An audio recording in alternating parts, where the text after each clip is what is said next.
Have you always wondered what a grid-tied solar system is? Like the one behind me on this roof? And I bet you got a bunch of questions. Will this work for me? Does it work in the winter? How long does it take to install? What's my payback? All of those things I'm going to answer for you.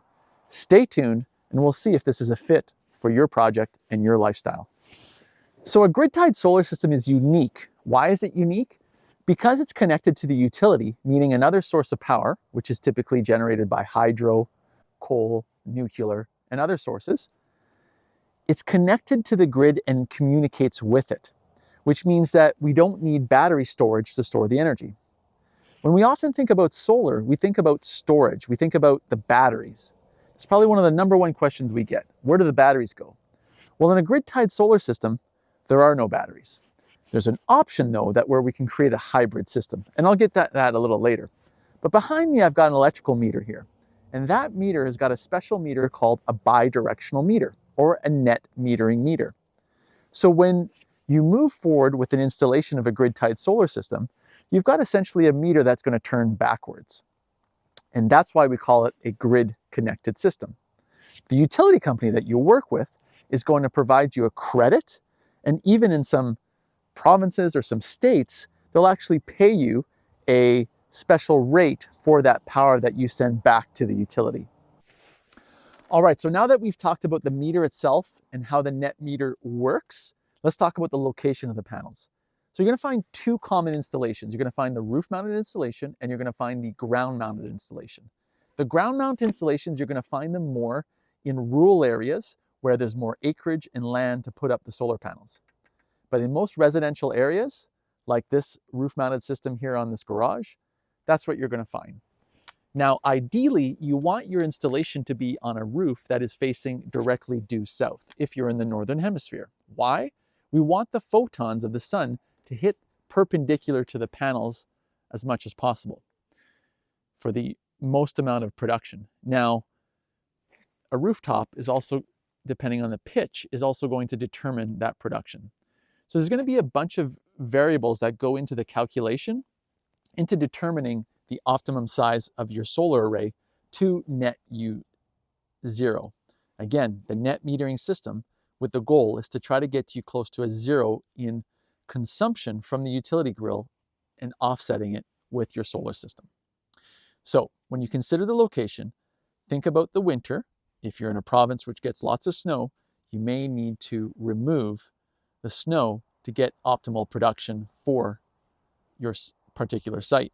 That's something that you want to ask your installer about. What happens with the snow? If that's not considered in the calculations, you might find yourself with a higher hydro bill than you had originally expected.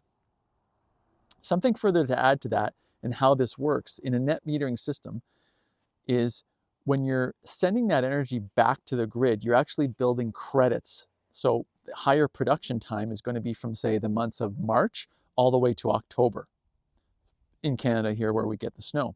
So during those months, you'll overproduce, but you'll build a credit with your utility, and that will get further applied. Those credits will get applied to your utility bill, say in the winter when you're not producing. And each utility will have a different caveat with regards to how long that credit can be used for in their application. So it's just something to check with your professional about how long that credit is good for. Some is for a year, some is for a lifetime, or some of them it's only for a predetermined amount of months. All right, so now that we talked about location, let's talk about the size of system. How do you know which size of system you can use? Well, the wonderful thing about working with a professional is that you're going to know from their experience as well as hard data what size of solar array you're going to need. But let's get down to some of the fundamentals about the size.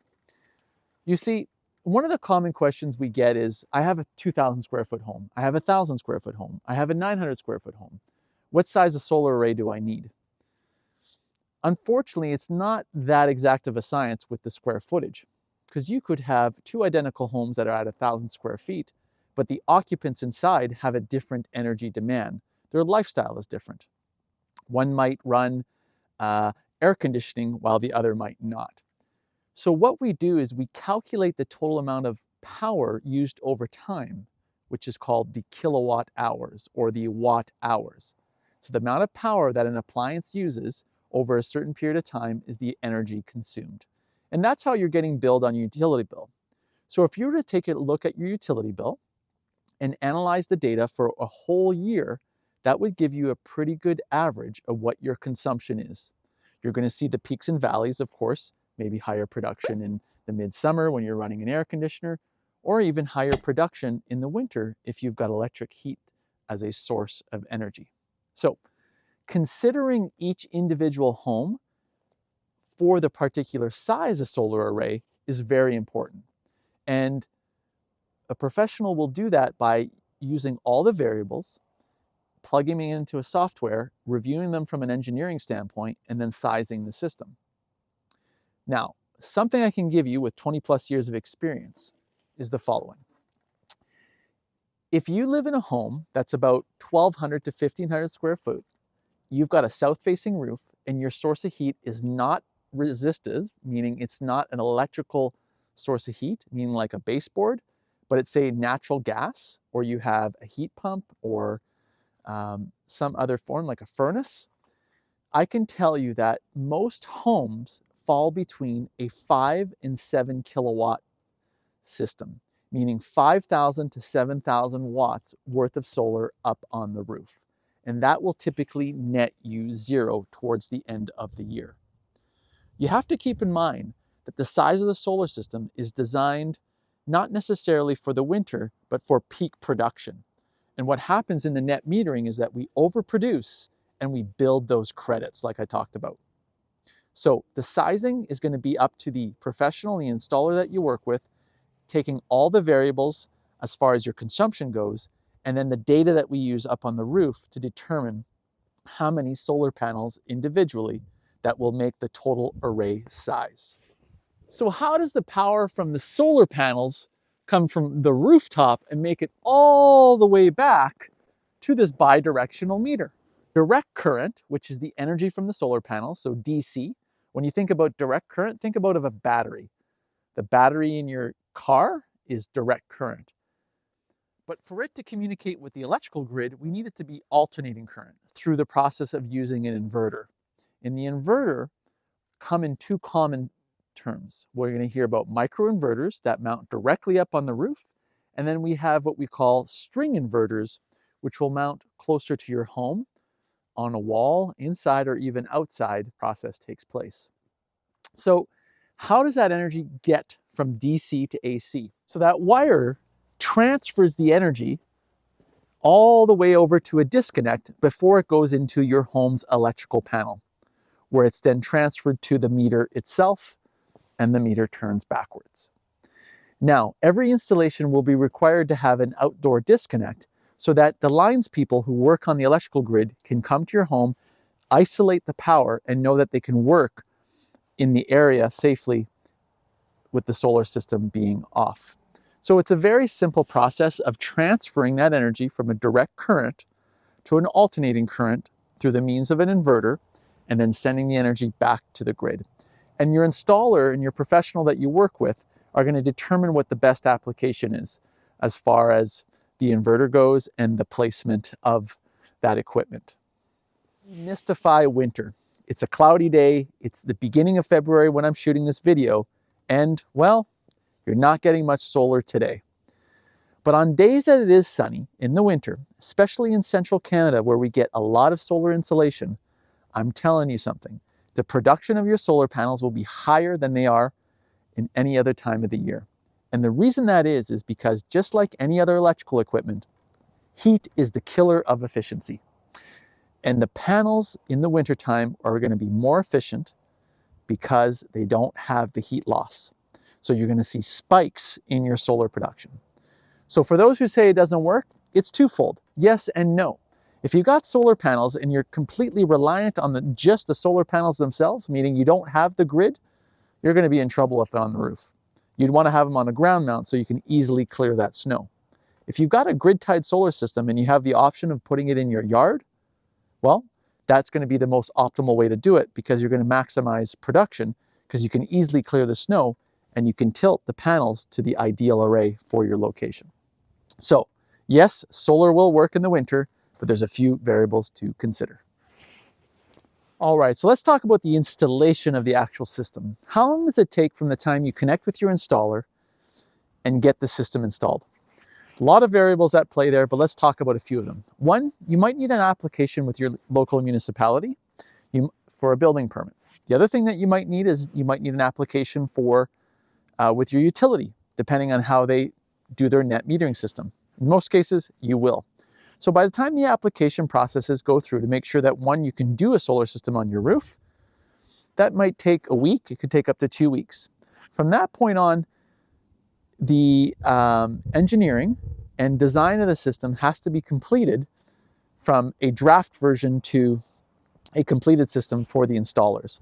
That process can take about another week. And from the time that's completed, the deployment of a team to install the solar system may take another week there, just be scheduled, depending on the time of the season. So you might be looking at a total of about a month from the time you go from applying to the installation of the solar system. Now, some other variables that take place in that is the inspection process from the electrical authority. The electrical authority will come and do the inspection, make sure it's been certified and completed according to the electrical code, and then it's passed.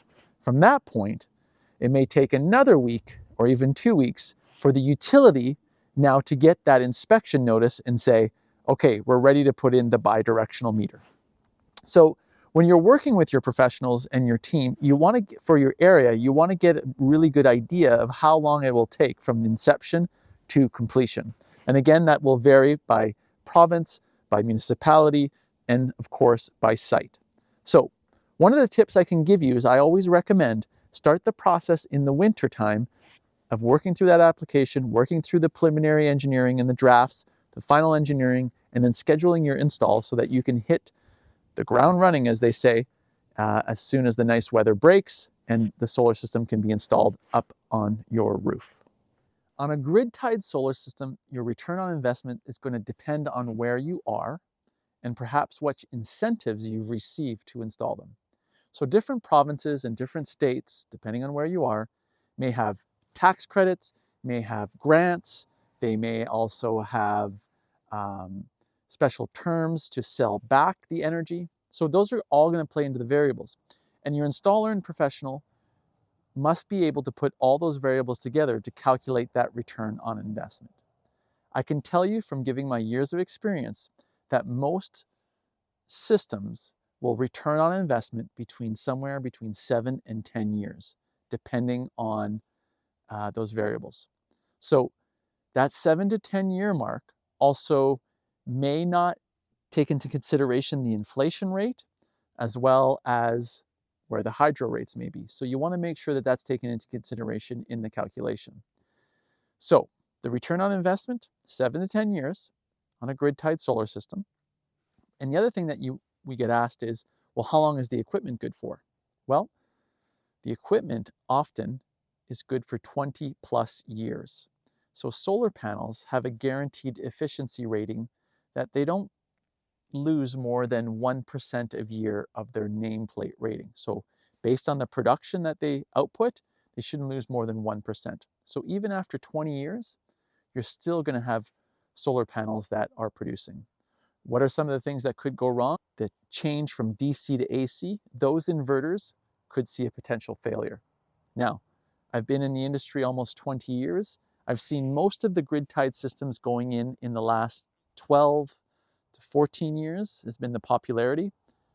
And I've seen sites that I've personally worked on in my early days that are still up and running where none of the equipment's ever been changed. So it is a proof that the quality of equipment and the installers that you work with are really going to determine the outcome of that return on investment. All right, so we've talked about a few of the variables of a grid-tied systems and some of the details. We demystified a little bit about winter and what happens there with the production. But let's talk about where you're going to land in your next decision to go in with a grid-tied solar system. One, you're going to be talking to different installation companies. So the tips I can give you there from doing this for over 20 years now is that you're going to want to spend time really investigating who you're working with. The first thing I want you to ask is, how many systems have you installed? And of those installations, is there anything that I could come to a site and actually see? Do you have some photos, some testimonials, and maybe some customers that are willing to share information about that experience? I say this not because of my own bias. I say this because I want to protect you as the consumer in making sure that you make the best investment in your solar array. And the reason why is, like any new industry, there's many new people that get started, and that's okay, but they're not necessarily the right people with the right intentions that are going to give you the right solar system that's going to last for years. Unfortunately, like every market, there are fraudsters and people that will take advantage of you, and they'll sell you equipment that looks good, but it fails to produce and it fails to actually give you the production that you were expecting to get. And they're gone. Those people come and they go whenever there's a new market or something is hot. And unfortunately, I see it year after year, site after site, where people get taken advantage of. Do not shop around just for price. Shop around for quality.